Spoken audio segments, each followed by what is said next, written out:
Violence in Manipur continues as unrest grips the northeastern state. Just a few hours after Conrad, Sangma-led National People's Party withdrew support from the N Biren Singh-led government. After the withdrawal, Singh had called for a meeting of the BJP MLAs convened to address the worsening situation in the state. The meeting was scheduled on Monday at 6 p.m. at the Chief Minister's office. Hello and welcome. This is Akanksha and you're watching HW News English. According to reports, the NPP with the 7 MLAs in the 60-member Manipur Assembly accused CM Biren Singh of failing to resolve the crisis and restore peace in Manipur. The party in its letter to BJP President JP Nadda said the Manipur state government under the leadership of Shri Biren Singh has completely failed to resolve the crisis and restore normalcy.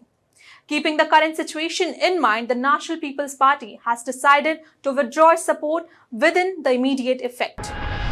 Now, BJP retains an absolute majority in the state, with 32 MLAs supported by 6 JDUS legislators and 5 MLAs from the Naga People's Front. However, the withdrawal of the NPP from the party reflects a growing political dissent amid the escalating violence. Let's start to understand what led to the NPP's withdrawal. Over the last few days, Manipur has witnessed fresh bouts of violence and unrest. Protests intensified after the recovery of decomposed bodies of 6 individuals. Those 6 were allegedly taken to hostage after the Jiribam shootout, where 10 Kuki militants were killed. Anger spilled onto the streets. The mobs began targeting the residence of ministers and the MLAs.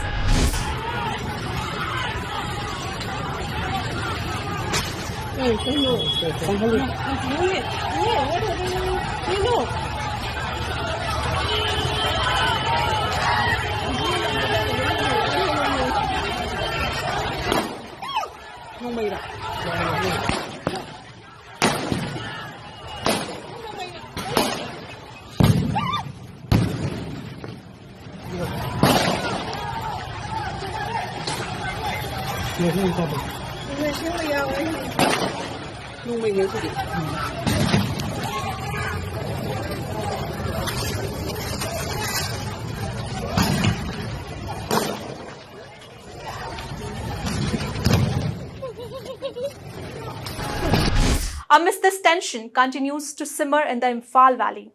Civil society groups have issued ultimatums to the state and the central governments. They demand decisive action against the armed groups. Kuraija Mathuba, the spokesperson for the Coordinating Committee on Manipur Integrity, said all MLAs and the leaders must sit together and take action to resolve the crisis. According to reports, unrest has resulted in widespread vandalism across the state. The mobs attacked the houses of the BJP and the Congress leaders, setting several properties on fire.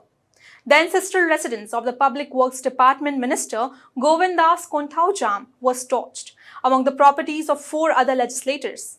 However, the security forces managed to prevent attacks on the Chief Minister's ancestral home in Luang Sangbam.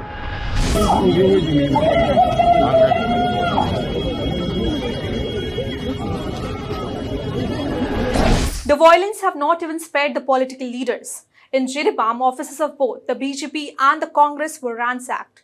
The protesters set fire to the furniture and other items kept in the office. The violence took place within 500 meters of the Jiribam police station. On Saturday, mobs had attacked the residences of at least 3 ministers and 6 MLAs, mostly of the ruling BJP, after the recovery of the bodies of 6 missing women and children in the violence-hit Jiribam district. According to ANI, on Sunday, the Manipur police said that it had arrested 23 people in connection with a mob attack, ransacking and setting fire on the houses.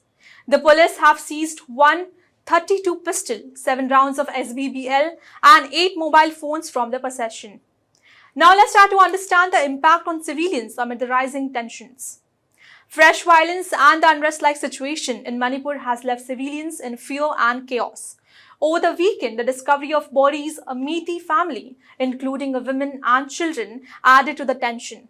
In a separate case, a Kuki man's body was also found in the area, further fueling the ethnic tensions. According to reports, both the tribal communities are accusing each other of atrocities. Last week, a 31-year-old woman and the mother of 3 from the Kuki community was allegedly raped and burnt alive, an act that the Kuki groups attributed to the Meitei militants. Amidst the growing violence, curfews have been enforced and the internet and the mobile services remain suspended to prevent any spread of misinformation.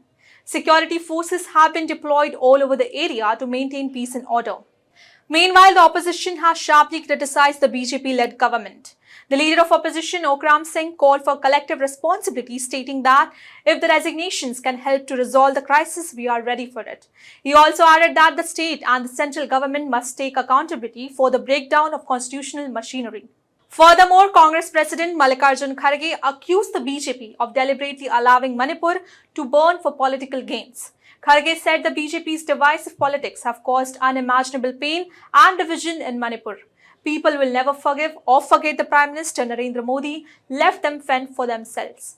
The leader of opposition, Rahul Gandhi, also expressed concern, urging the Prime Minister to visit Manipur and work towards a reconciliation.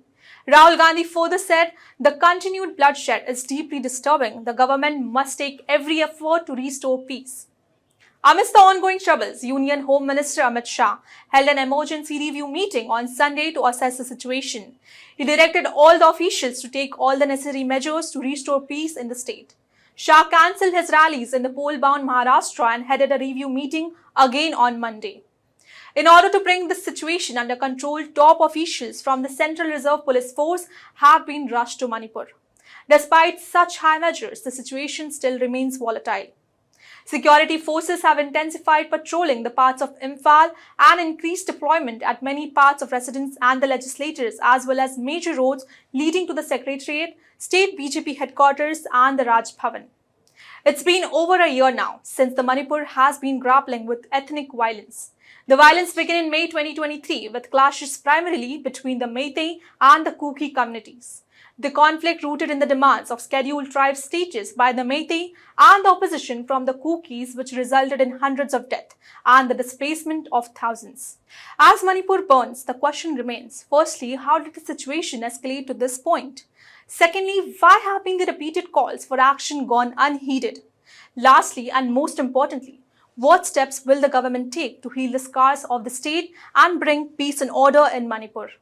That's all for this news report. Till then, keep watching HW News English and also download our app HW News Shorts for the latest news and updates. Stay ahead with our cutting-edge news app. Instantly access the latest shorts in just 1 minute and breaking news in just 50 words. Download now for a smarter, faster news experience.